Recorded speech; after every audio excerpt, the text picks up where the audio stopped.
This one's real big, all right? So we've been talking about this whole outline of the digital pound being powered by Quant's Overledger operating system, right? Real big stuff. So for anybody who's just connecting now, or, people who listen on the record, who wants to say, hey, Max, you got to provide that proof. I want to see the sources. Are you kidding me?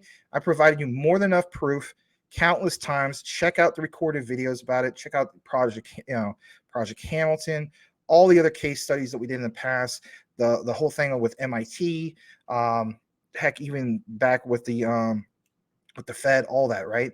We done more than enough outlines to show the quant connection. But check this out. The digital pound will be powered by Overledger. Trillions will be transacting on Overledger every hour on OVN. Every hour? Shout out to Mike Cornwell. I don't know if he's listening or driving as he's listening, because he said he was like in traffic or something like that. I'll state this. So on Wednesday's show, and nothing against these guys, I love these guys. Got nothing but respect for our panel, our roundtable. Why he does a very good job with his explanation of what's going on the upside with charts and so on, right? That's good to know that stuff. I don't know that stuff, right? But if anything, I take data that was provided from other reliable sources and I go with it. Well, everything is based on what we currently see with the current market. Okay, we see, for instance, Bitcoin's moving in this direction, and a lot of people feeling as though it's like, look at the market now, Max. We pulled down from 1.13 trillion, now slash that down to 1.03. Hey, I'm with you, but hear me out. Mike Cornwell pointed out that these, the ISO projects, or the utility run doesn't give a crap about that data, right? I mean that with all due respect. I'm with him on that. That's the way I look at it. Because just because the data shows, hey, this is what's going on, and all this stuff, and don't get me wrong, we don't want to dismiss that. Something to be said that we never had a true utility run. And what does that mean? This is a taste of what that means. Absolutely. And this is just quant. This doesn't even count XRP, XLM, XDC, and the trademarks, especially XDC. All right. So we're going to pull this up for a brief moment. We'll kick it back in the comments. Don't worry. We haven't forgot about you guys. Thank you for joining us here tonight. Smash that like button if you haven't done so already. This is the Crypto News Network show you've been looking for. Lionel Richie. All right. So Bank of England platform is included as one of the design principles articulated in its discussion paper on central bank digital currencies, as we know, CBDCs, which emphasizes the need for CBDC payment to be interoperable across different payment providers within and across countries. Well, no kidding.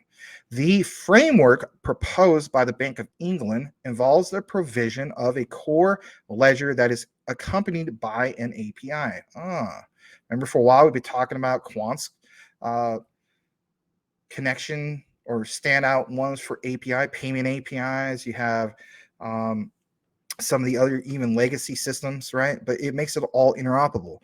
Check out the key thing here. It says, this involves provision to a core ledger that is accompanied by an API to allow third-party payment interface providers, TPPs, to build overlay services that facilitate payments using core ledger liquidity.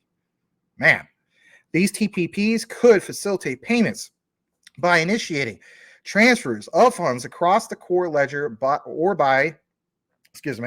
obtaining control of pooled funds and making customer payments as on, having a hard time today with my allergies, sorry. As well as the transfers. Interoperability across TPPs would be key to meeting the United Kingdom's Open Banking Directive and the European Union's Second Payment Service Directive. Now, of course, it gives you a breakdown of how this all works. At the top, for instance, you see the central bank core ledger. We know it's fast, secure. Yeah. But look what it says about the API access. Allows private sector payment interface providers to connect to the core ledger. Blocks unauthorized access. Only regulated entities can connect. Now, without it even saying this, with all my own research, and I have provided to you guys, I want to state this much. When it comes to Quant, what is one thing that really stands out for Quant? Secure smart contracts. Go back, watch some of the previous research we provided for months now. This is where that particular term comes from. Only regulated entities can connect. Blocks unauthorized access. So with Quant's Overledger, for one, you're not just having a standard smart contract, you're having a secure smart contract. And of course, that is what makes them stand out. Now, going a little bit more further into this, and shout out, of course, to Just a Tech Guy. That's huge, right? There was this particular mentioned from a while back, right? So this guy named Paulo asked Gilbert Verdian, CEO of Quant. He says, hi, Gilbert, the BOE report released yesterday, for instance. And then Gilbert responds to that. He says, I think Overledger is very capable to be the global infrastructure for CBDCs. A while back, there was this whole talk about, I want to see the infrastructure. I don't see a bunch of high-rise skyscrapers. Really? Is that really needed in this day and age? It's kind of like, hey, are we gonna have meetings in person anymore when we don't need to?